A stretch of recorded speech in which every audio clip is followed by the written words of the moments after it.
ওই তো একটা ছেলে এইদিকে আসছে, মনে হচ্ছে ও নামাজ পড়তে যাবে। আর আমার কাজ তো মানুষকে আমার ফাঁদে ফেলানো। আমার ফাঁদে ফেলিয়ে ওকে আমি আজকে ভালো কাজ করতে দেব না।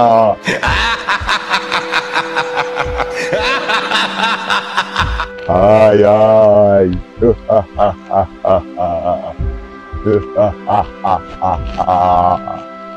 এই নামাজ পড়তে যাইস না তুই। নামাজ পড়তে গিয়ে কি লাভ পাবি? যাইস না, যাইস না, তুই নামাজে যাইস না। তুই আমার কথা শোন। কোনো লাভ নেই নামাজে গিয়ে, কোনো লাভ নেই। তুই আমার কথা শোন।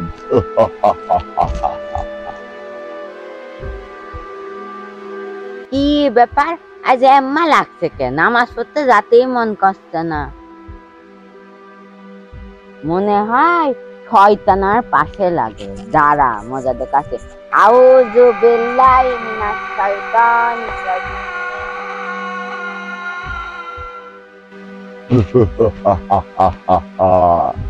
তুই যতই আমাকে তাড়িয়ে দিস না কেন, আমি কিন্তু আজকে আমার ফাঁদে তোকে ফেলবো।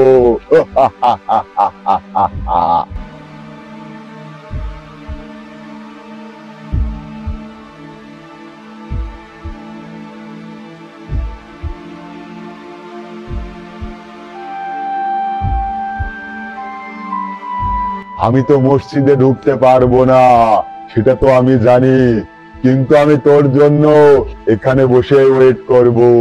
তুই নামাজ পড়ে বের হলে তারপরে আমি তোকে আমার ফাঁদে ফেলবো, তোকে দিয়ে খারাপ কাজ করাবো, তোর এই নামাজের আমল নষ্ট করে দেব।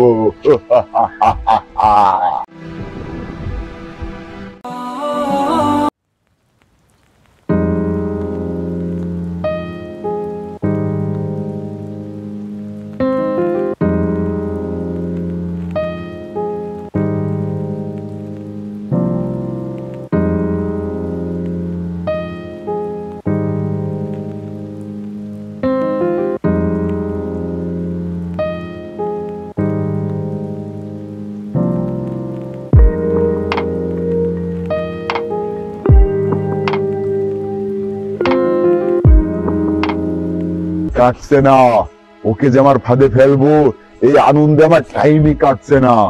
ও কখন যে বের হবে, এই টাইমটুকু আমি কি করবো বসে বসে?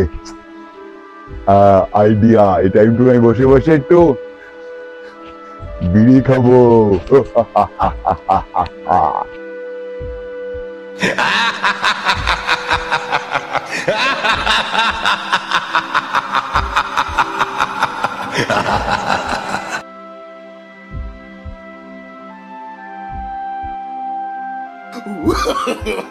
No, no, no, no.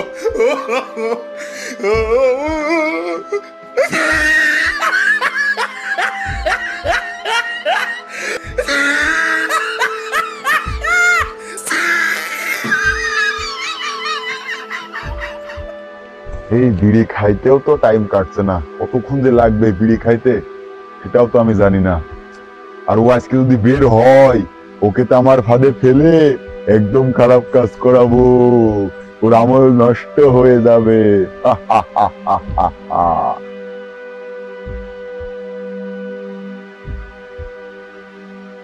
আল্লাহ, তুমি আমাকে শয়তানের ধোঁকার থেকে বাঁচাও। আল্লাহ, আমাকে সৎ পথে চলার তৌফিক দান করো। আল্লাহ,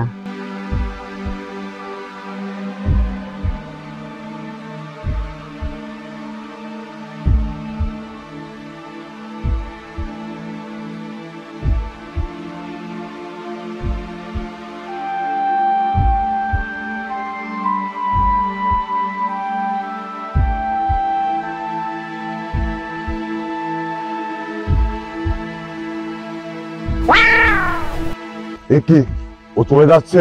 আমার তোর পিছে যাওয়াই লাগবে। শয়তান আমাদের পিছু কখনোই ছাড়ে না, তাই আমরা শয়তানের ফাঁদ থেকে সবসময় বিরত থাকব। আল্লাহ যেন আমাদেরকে শয়তানের ধোঁকায় থেকে বাঁচার তৌফিক দান করে।